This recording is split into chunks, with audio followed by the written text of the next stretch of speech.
Hello everyone. Class 10th के science के batch में आप सभी का स्वागत है। क्लास 10th के साइंस में हमने आप लोगों को इलेक्ट्रिसिटी चैप्टर की प्रारंभ किया हुआ है।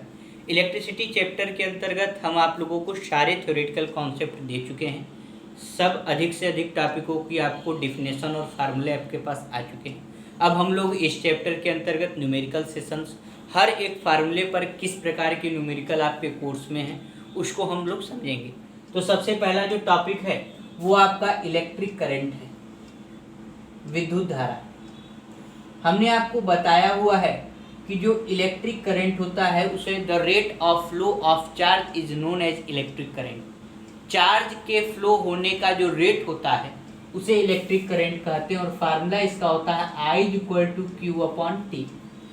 I का जो यूनिट होता है वो एम्पियर होता है, Q का जो यूनिट होता है वो कूलाम होता है और T का जो यूनिट होता है वो सेकंड होता है। ध्यान रहे सबसे ज़्यादा इम्पॉर्टेंट इसमें टाइम का ही यूनिट है।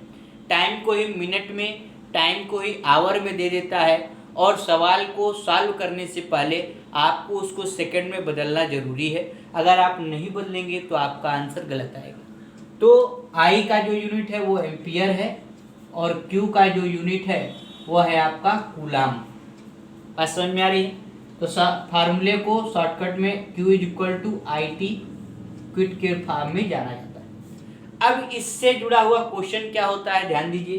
कहेगा एक वायर है, एक वायर में 4 एम्पियर की करंट 30 मिनट तक फ्लो हो रही है। तो चार्ज को कैलकुलेट करिए। A wire in which 4 ampere current flow nearly 30 minute, find the total amount of charge. बात समझ में आ रही है कि एक कंडक्टर है जिसमें 4 एम्पियर की करंट 30 मिनट तक फ्लो करती है, तो चार्ज का पता लगाइए। अब इसमें क्या होगा कि जैसे ही सवाल आप देखेंगे तो सबसे पहले I, Q और T।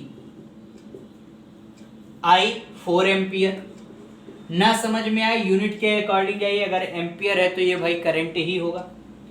Q नहीं पता है, चार्ज निकालना है और टाइम जो है वो 30 मिनट है। क्योंकि मिनट में दिया हुआ है, आपको मिनट को किस में बदलना पड़ेगा, सेकंड में। तो 30 × 60, 1800 सेकेंड। फार्मूले में आप रख दीजिए Q = IT होता है 4 × 1800,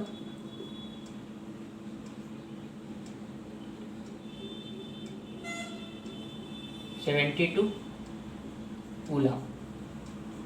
ये आपका क्या हो गया, आंसर हो गया। अब ध्यान दीजिए कि सवाल में हमेशा इन 3 टॉपिक्स में से, इन 3 हेडिंग्स में से I दे सकता है, Q दे सकता है तो T पूछ लेगा, T दे देगा, Q दे देगा, I पूछ लेगा। कोई भी एक टर्म मिस करके आपसे क्वेश्चन पूछ सकता है। और कभी कभी ये जो हेडिंग्स हैं इनको हम लोग आगे सवाल को थोड़ा सा लेंदी बना देता है कि जैसे हम लोगों ने चार्ज निकाल लिया तो कहेगा कि इस चार्ज में कितने इलेक्ट्रॉन हैं वो भी बताइए, नंबर ऑफ इलेक्ट्रॉन बताइए। तो ध्यान दीजिए, आपको ये याद होना चाहिए ये कॉन्सेप्ट कि एक कूलाम में 6.25 × 10⁻18 इलेक्ट्रॉन होते हैं। 6.25 × 10⁻18 इलेक्ट्रॉन। अभी हम आपको ये प्रूफ करके भी दिखाएंगे कि कैसे होते हैं और आपके आरएस का ये एग्जाम्पल भी है कि एक चार्ज में 6.25 × 10⁻18 इलेक्ट्रॉन होते हैं। तो यहाँ पर जो आपका 7200 कूलाम है, जब एक कूलाम में इतना होता है तो 7200 में कितना होगा भाई, 7200 × 6.25 × 10⁻18 कर लीजिएगा, जो आएगा वो आपका आंसर होगा। बात समझ में आ रही है? अगर चार्ज को यानी कि कूलाम्ब को अगर इलेक्ट्रॉन में बदलना हो तो कूलाम्ब में सिंपल 6.25 × 10⁻18 का मल्टीप्लाई कर दीजिए तो सवाल में कह देगा कि चार्ज बताइए और उस चार्ज में फ्लो होने वाले इलेक्ट्रॉन को भी कैलकुलेट करिए। तो चार्ज तो आप इस फॉर्मूले से निकाल लिए, लेकिन अगर आपको इलेक्ट्रॉन निकालना है तो 7200 कूलाम में जो टोटल नंबर ऑफ इलेक्ट्रॉन होंगे 7200 7200 मल्टीप्लाइड बाई 6.25 × 10⁻18 मल्टीप्लाई करेंगे, जो आपका होगा वो आपका आंसर होगा। तो सवाल को लेंदी भी बना देता है, लेंथ भी बढ़ा सकता है। इसमें दो टॉपिक्स को एक साथ कर सकता है कि आपसे चार्ज पूछ ले और चार्ज में फ्लो होने वाले इलेक्ट्रॉन पूछ ले। तो चार्ज में ही सिंपल 6.25 इंटू 10⁻18 का मल्टीप्लाई कर दीजिएगा तो आपके नंबर ऑफ इलेक्ट्रॉन भी निकल करके आ जाएंगे। अब आपको मैं ये डिराइव भी करा दे रहा हूँ कि एक coulomb equal to 6.25 into 10⁻18 electron कैसे। तो सबसे पहले क्लास 9th में आप पढ़े होंगे कि एक इलेक्ट्रॉन पर जो चार्ज होता है वो 1.6 इंटू 10⁻19 कूलम्ब के बराबर होता है।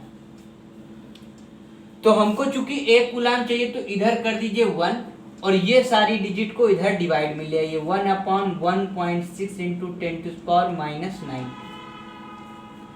जब पावर ऊपर चला जाता है तो ये -19 से क्या हो जाएगा, +19 हो जाएगा अपॉन 1.6 1 कूलम्ब। 10⁻19 पावर ऊपर में आ गया तो इसमें से एक 10 को हम बाहर ले लेते हैं। तो अब बचा कितना, 10⁻18 अपॉन 1.6 यानी कि 10/16 1.6 इंटू 10⁻18। ऊपर और नीचे 10 का मल्टीप्लाई कर लीजिए ताकि वैल्यू में कोई चेंज ना आए और डेसिमल साइन हट जाए। 100/16 इंटू 10⁻18। 16 को 100 से आप डिवाइड कर लीजिएगा 6.25 ही आएगा।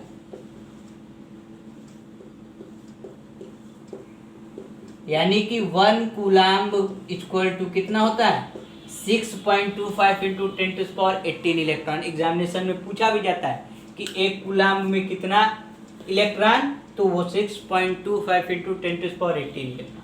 अच्छा, एक इलेक्ट्रॉन में कितना कूलम्ब, 1.6 इंटू 10⁻⁻19। तो यह आपका इलेक्ट्रिक करंट से जुड़े हुए न्यूमेरिकल्स हैं जो कि आपके कोर्स में है। इसके अलावा भी अगर आपको कोई नया न्यूमेरिकल मिलता है इस टॉपिक पर तो आप हमसे पूछ सकते हैं। इसके बाद जो आपका दूसरा हेडिंग है वह है इलेक्ट्रिक पोटेंशियल।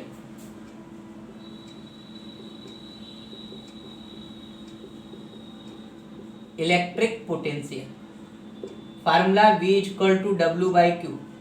हमने आपको बताया था कि इनफाइनाइट से इलेक्ट्रिक फील्ड के किसी पॉइंट तक लाने में किया गया वर्क इलेक्ट्रिक पोटेंशियल कहलाता है। The total work done to move any point charge from infinity to any point of electric field that is known as electric potential. तो इन्फाइनाइट से किसी चार्ज को लाने में जितना काम किया जाएगा वह इलेक्ट्रिक पोटेंशियल कहलाएगा। इलेक्ट्रिक पोटेंशियल का जो यूनिट है वह वोल्ट होता है, W का जो यूनिट है, वर्क का जो यूनिट है वह जूल होता है और चार्ज का जो यूनिट है वो कूलम्ब होता है।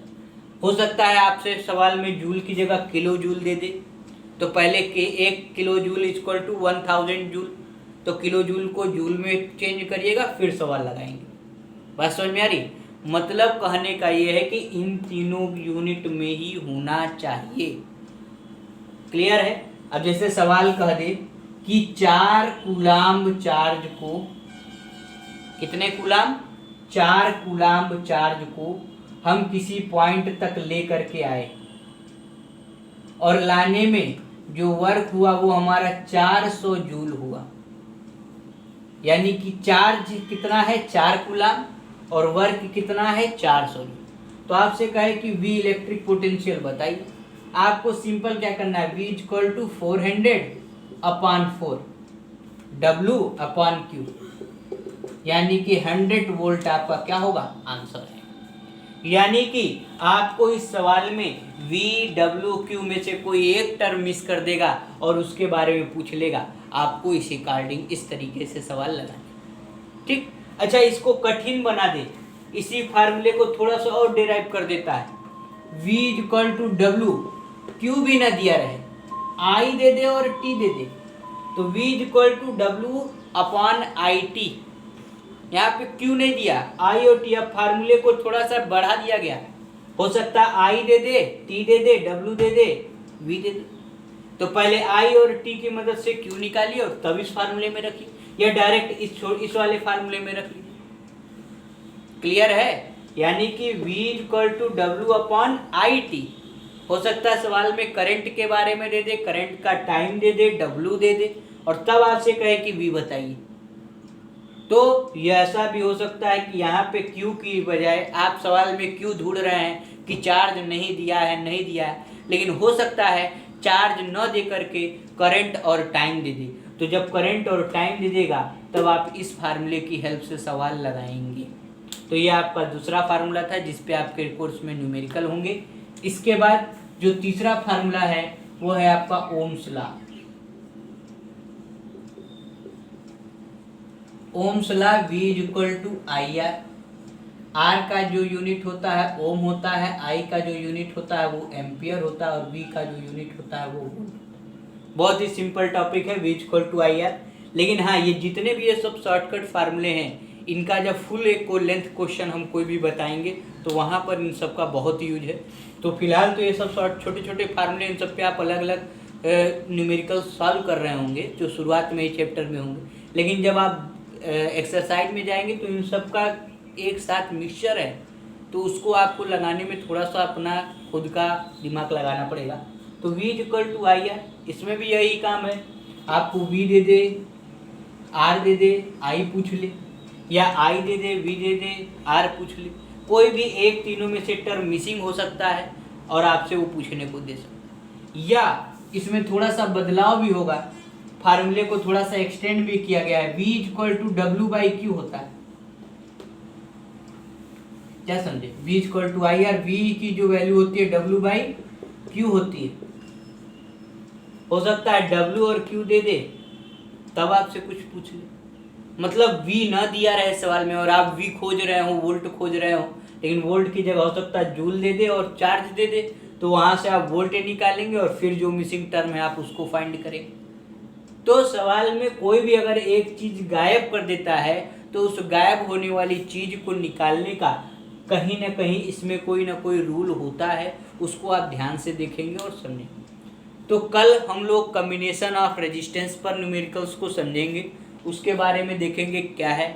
अब फिलहाल इन तीन टॉपिक्स, इन तीन फार्मूले पर जो भी आपका क्वेश्चन है आप डायरेक्ट हमसे पूछ सकते हैं, या आप खुद लगाइए, जो ना है वो भी हमसे आप पूछ सकते हैं। तो आज के लिए इतना ही।